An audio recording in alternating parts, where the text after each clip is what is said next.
to listen to the Prime Cabinet Secretary and the Cabinet Secretary in charge of the Ministry of Interior and National Administration. His Excellency, the Prime Cabinet Secretary, is accompanied by my PS colleagues, PS Bitok, in charge of Immigration and Citizen Services, PS Salome Biako, in charge of Correctional Services, and PS Anne Wangombe, in charge of Gender.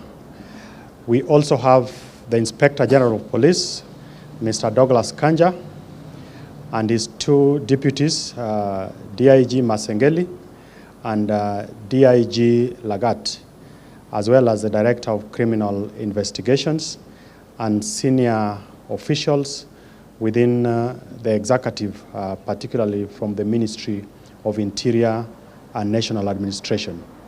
Without much ado, allow me to invite His Excellency the Prime Cabinet Secretary to speak to us. Karibu. Thank you. Good morning, everybody. Now,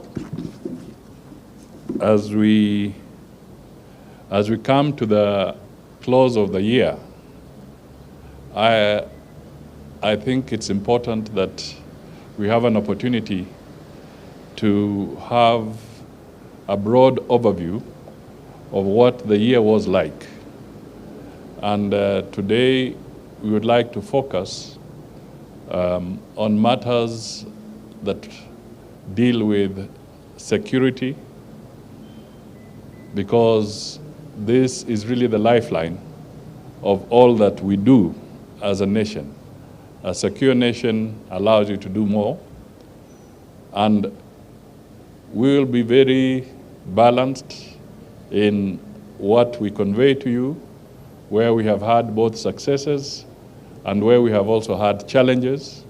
We shall be able to communicate so that together as a nation, we can assure all the citizens that who are not here that nothing is left to chance, and the security teams are fully alert and they continue working every hour of the day. So today's statement, which is fairly elaborate, will be focusing on the security assurance for the festive season, but we also want to give you an overview of the broad security situation in the country. I will read through it. It's elaborate, but it will be shared with you, both in hard copy and also in soft copy, so that when you get to the newsrooms, you can also have ample time to acclimatize yourselves with the content of that statement. Therefore, I read. And thank you for coming, by the way. Thank you for being here.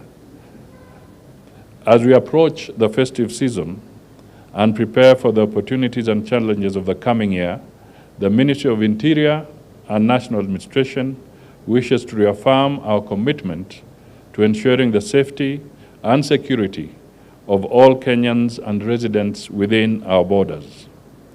The government upholds the rule of law and ensures that any criminal acts are dealt with firmly and in accordance with the law. This underscores our unwavering commitment to uphold the Constitution and protect the rights of all. To foster a culture of security, we call upon citizens to partner with law enforcement agencies, reporting criminal activities and suspicious behavior, and providing information to local authorities so that we can make a significant difference in building a safer society. The events surrounding the protests in mid-2024 remind us of the delicate balance between the right to peaceful assembly and the need to maintain public order. While it began as a lawful exercise of democratic rights, criminal elements infiltrated and disrupted the peaceful fabric of our nation. Though the majority of demonstrators sought to express their views lawfully, regrettably, criminal elements exploited the situation, leading to the tragic loss of life, a compromise of public safety, and the endangering of key national institutions, including Parliament and the Supreme Court. Our security services' response to the demonstrations aimed to restore peace and order. We deeply regret the loss of lives and injuries sustained during this period, both among civilians and security personnel. These losses are a solemn reminder of the collective need for vigilance and restraint. In the recent past, social media has been misused to perpetuate a narrative that certain lawful arrests were abductions, when in fact those arrested are either awaiting trial or have been released after the necessary legal procedures. Some of the people allegedly kidnapped were safely reunited with their families, for instance, the two Kitengela brothers and activists. All arrests will be conducted within the bounds of the law, and we remain committed to upholding the principles of justice and due process. Any officer found contravening these principles will be held accountable. On matters security, there is a decrease in general crime, including offenses such as robbery, break-ins, stock theft, vehicle thefts, dangerous drugs, traffic offenses, and corruption cases. However, there are increased incidences of vandalism targeting electric power transmission infrastructure, resulting in power disruptions, affecting service delivery, and thus causing economic loss. A total of 114 cases were reported across the country, and 81 cases are in court, and 33 are under investigation. Let me delve a little bit into some of the highlighted crimes. Let me start with cattle rustling. The focus on the North Rift counties involving National Police and the Kenya Defence Forces has seen a 62% decrease in cattle rustling cases in Baringo, Turkana, Samburu, Elgeyo Marakwet, West Pokot, Marsabit, Laikipia, Isiolo, and Meru counties, where certain areas were earlier gazetted as disturbed and dangerous. These successes can be attributed to the coordinated multi-agency operation Maliza Uhalifu in the North Rift. Relatedly, 250 suspects, including 14 political leaders, were arrested and processed during the same period. The multi-agency operation updates as of 17th December 2024 indicate that 240 firearms were surrendered, while 14,598 cows were recovered. Unfortunately, 179 civilians were killed and 4 officers lost their lives. Following the resultant peace in the once volatile area, the government has completed rebuilding 11 primary schools. 5 others are under rehabilitation, while we project to rehabilitate 9 more for use during the first term of next year. Currently, the elephant in the room in the security sector is the worrying trend of emerging cases of femicide, which have brought to fore the underlying and ongoing violations of the rights of women in particular. The country has recorded a total of 7,107 sexual and gender-based cases, gender-based violence cases, from September 2023 to date.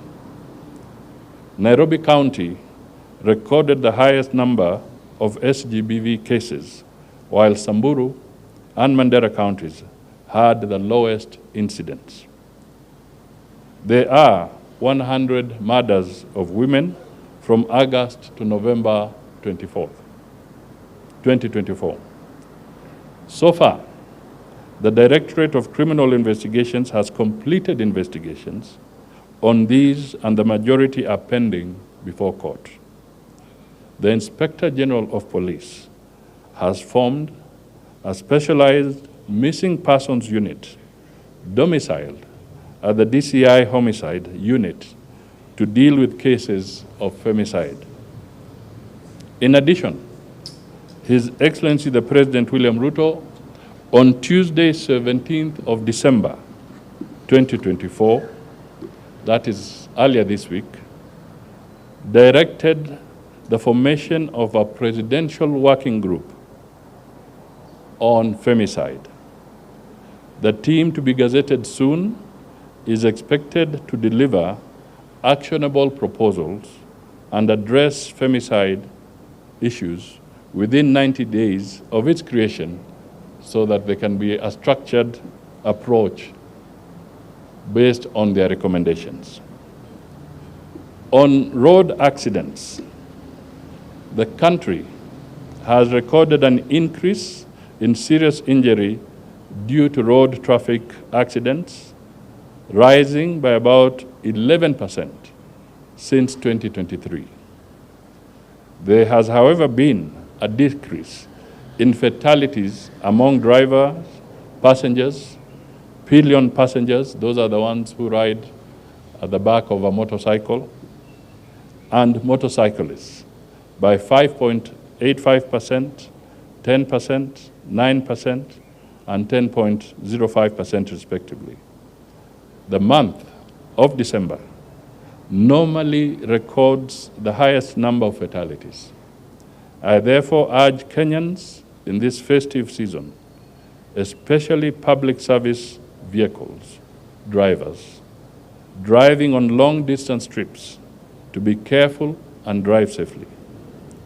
To ensure the safety of our people during the festive season, I give the following directives to our security enforcement officers. 1, increased police presence and patrols along major highways, both day and night, to monitor and enforce compliance with traffic laws. The enhanced patrols will serve to discourage reckless driving and speed violations, and to prevent unlicensed and overloaded PSVs from operating. 2, strict enforcement of vehicle roadworthiness regulations, including ensuring that all PSVs have valid road service licenses, either for long distance or commuter routes. This will help ensure that only safe vehicles are on the road. 3, heightened action against illegal and unlicensed PSVs to prevent them from operating as passenger transport vehicles. Such vehicles should not be allowed to carry passengers, as they do not meet the required standards for passenger safety as stipulated in the NTCA operations regulations of 2014. We need them to enforce speed limits across all major highways and prevent road crashes relating to speeding. Personal responsibility by law enforcement officers, base commanders and officers serving within their stations should do their uttermost to preserve safety and ensure no incidents occur within their jurisdictions. Every officer must be actively engaged in monitoring, reporting, and addressing any issues of non-compliance to road safety regulations. This is critical to the national road safety goal of reducing road traffic fatalities by 50% before 2028. On terrorism, Kenya has achieved milestones in the fight against terrorism. and violent extremism. With the Global Terrorism Index impact score for Kenya decreasing from a high in 2023 to a medium in 2024. Our reports indicated that from January 2024 to November from January 2022 to November 2024, our officers have thwarted 47 terrorist attacks across the country. During the period, several terrorists have been neutralized. The government has also pushed for 11 successful convictions. Noteworthy, our success also came through collaborations with our international agencies and partners to thwart crime through training and equipment support. On disasters, including industrial accidents, oil spills, and chemical and gas leaks are also normally reported in the country, leading to loss of lives and long-term detrimental effects on the environment. The gas explosion in Mradi, Embakasi, where 13 lives were lost and over 300 people injured, was a significant catastrophe. To effectively mitigate the impacts of these disasters, the government continues to enforce and review legislation concerning environmental management and enhance early warning systems to predict and monitor disasters. On corruption, the government has made commendable strides in tackling theft of public resources by establishing a high standard of accountability, integrity, and anti-corruption measures to safeguard our national well-being and development. A total of 49 cases of public interest have been registered in court for the prosecution involving amounts totaling to 6 billion Kenya shillings. And of course, 15 convictions have so far been made. In the International Civil Aviation Arena, or organization ICAO, the Universal Security Audit Program has indicated that Kenya has achieved a 91.77% rating, placing it second on the continent. This accomplishment showcases the country's commitment to ensuring the highest levels of safety and security at its airports, including Jomo Kenyatta International Airport. The enhanced multi-agency collaborations have also led to the recovery in our airports of 2,540 kilograms of elephant ivory, 14,547 kilograms of bushmeat, and 5.92 kilograms of rhino horns. 5 suspects were arrested and prosecuted this year. In the mining sector, there have been instances of illegal mining activities resulting in loss of revenue to the government through tax evasion, corruption, and fraud. Most artisanal miners in Kenya are found in the following counties: Taita Taveta, Kwale, Migori, Kakamega, Vihiga, Siaya, Marsabit, West Pokot, Samburu, Garissa, Kajiado, Mandera, and Machakos. The government recently established and operationalized the Mining Police Unit to curb illegal mining. On social media and the rise of sensational and misinformation, we request citizens to be vigilant to sensationalist social media posts and seek to verify the authenticity of information posted online. While social media is an invaluable tool for disseminating news, it has unfortunately been used by several individuals to manipulate public perception and pursue political agenda inconsistent with our national interests and against the sanctity of the Constitution. And let me just give a very recent example. Earlier in the week, the Inspector General of Police flew to one of the border areas in northern Kenya, where on the social media there was a buzz that 10 miners had been buried alive in that area. The Inspector General is here. They went there physically with his team, and it turned out the information was false. So ladies and gentlemen and fellow Kenyans, you can imagine you now remove the attention of the Inspector General from the focused area to a place where people are playing pranks. Suppose now there was a genuine emergency somewhere else. What happens? We need to address these things collectively.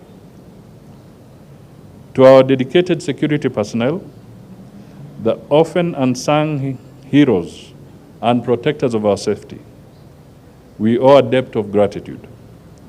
Your unwavering commitment, often at a great personal risk, secures the freedoms and peace we cherish. You are the guardians of our nation's security, and your sacrifices do not go unnoticed. As a nation, we honor your bravery and dedication.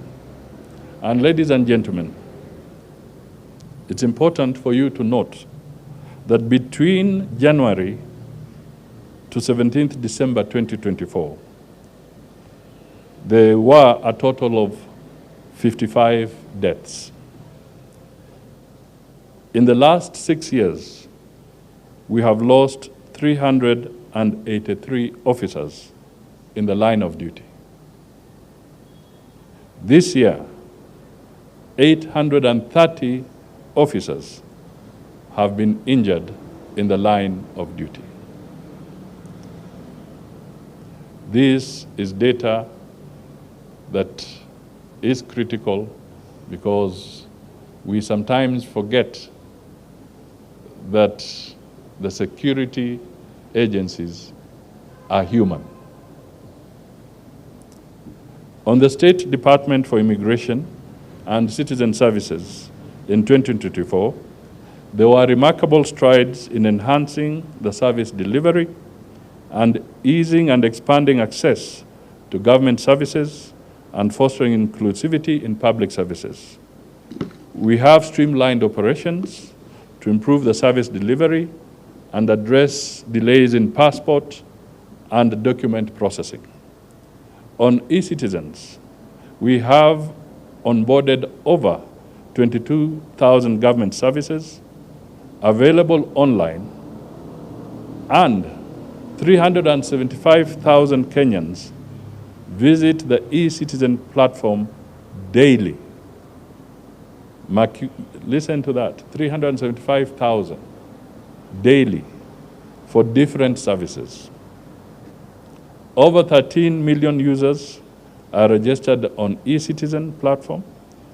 We also closed down 1,130 pay bills and created a single pay bill, the famous 22222, for payment of all government services.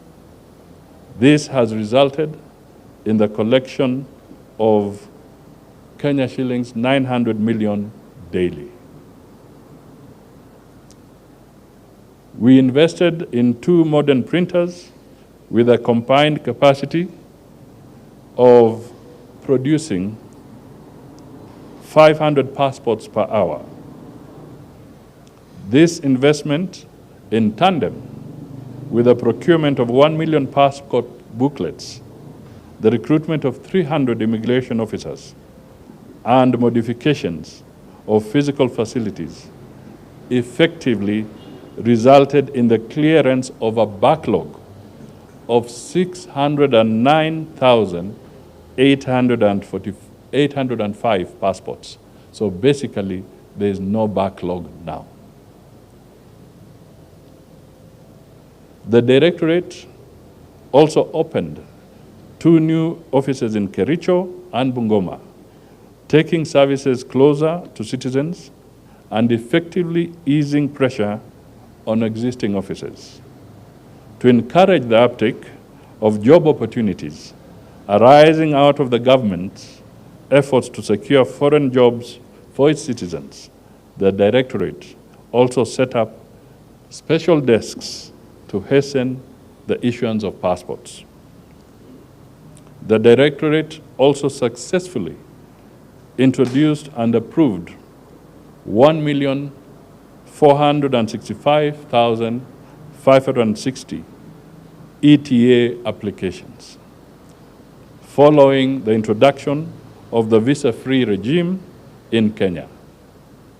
During the same period, the National Registration Bureau played a critical role in strengthening Kenya's digital identity infrastructure.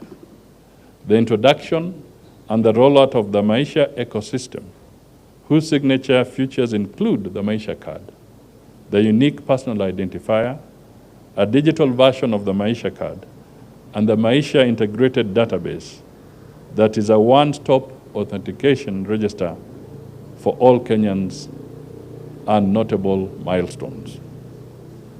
The National Registration Bureau also invested in 2 printers and live capture units to sidestep manual processes and printed 1,778,773 ID cards to effectively clear a backlog of over 600,000 pending national ID applications. It also extended to the registration of first-time ID applications to approximately 900,000 Form 4 students who are eligible to prepare for transition to tertiary institutions, and we also opened 54 new grassroots offices. At the Civil Registration Services, 35 new offices were opened. The unique personal identifier system was successfully deployed in Nairobi and Huduma centers and digitizing over 16 million records. In the period under review, the Directorate of Refugees formally introduced the Shirika Plan, which proposes the conversion of refugee camps into integrated settlements for the mutual benefit of refugees and host communities. Ladies and gentlemen, this Shirika Plan has now become a global flagship for benchmarking in dealing with refugees. This is Kenya that has pioneered and led in this Shirika Plan. In summary, the State Department of Immigration and Citizen Services made tremendous progress in 2024, achieving substantial advancements across various departments. On behalf of the Ministry of Interior and National Administration and all security agencies, I would like to wish you and your families a peaceful, joyful, and safe festive season. May we cross over to 2025 with renewed hope and a steadfast commitment to each other and our beloved nation. Asanteni sana. Thank you for listening. It was very comprehensive, and you will get it from the media officers present in the government. Asanteni sana.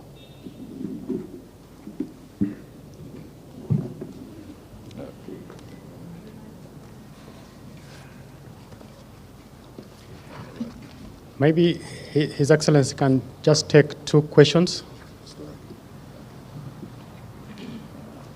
Thank you. Yeah. My name is Brian Mushiri, Yes. Governor TV. 2 questions. Number 1, on the femicide cases, perhaps any indications on any arrests on police individuals that we may have seen perhaps harassing some of these protesters who are within the femicide march. That's number 1. Then number 2, on social media, you have given the example of the IG having to travel to a different point of view in government just to confirm something. Doesn't this then speak to some sort of lack of communication within government, or at least mistrust? Because then again, what does those who are within that locality, what are they doing, if one may ask? Thank you. Thanks. On the issue of the femicide, attached to this statement, we have compressed, I gave the statistics, but we have also attached a snapshot. And inside there you will find that there are 97 cases of femicide that have been conclusively investigated. And they are either in court or on their way to court. But you'll get the data that will be shared with you. On the issue of the Inspector General going to Marsabit area, I think we need to look at it this way. He took the potential loss of lives of Kenyans extremely seriously. And that is why he went there. We should not try and cast aspersions on the Inspector General and his team who went there. I think we should be condemning the individuals who are circulating false information, which was not just circulating in Kenya, but you know, with technology, it was circulating all over. I think that is the contrary, the contrast that we should make here. The second thing that I just want to say on the issue of the unfortunate incident of the demonstrators, the Inspector General has taken the necessary action, and he went even further. He even had a conversation with the organizers of the demonstrations and rendered a personal apology on behalf of the government of Kenya. So that was redressed in that context. Steve Otieno for the Daily Nation. Shortly after the protests, in July we had a very disturbing case in Kware where so many women were found, their bodies dumped. It was very good that we had the suspect in a record less than a week, then he disappeared. So where is Collins Jumaisu? Any progress on that? Well, that is something that is being followed up, and I can tell you the fact that we can stand here and share with you data of this nature, involving both deaths, involving both successes, where we have had hits and where we have had misses. I just want to assure you that once the investigations are complete and all the loose ends are tied, there'll be appropriate communication on this matter. Thank you. Thank you.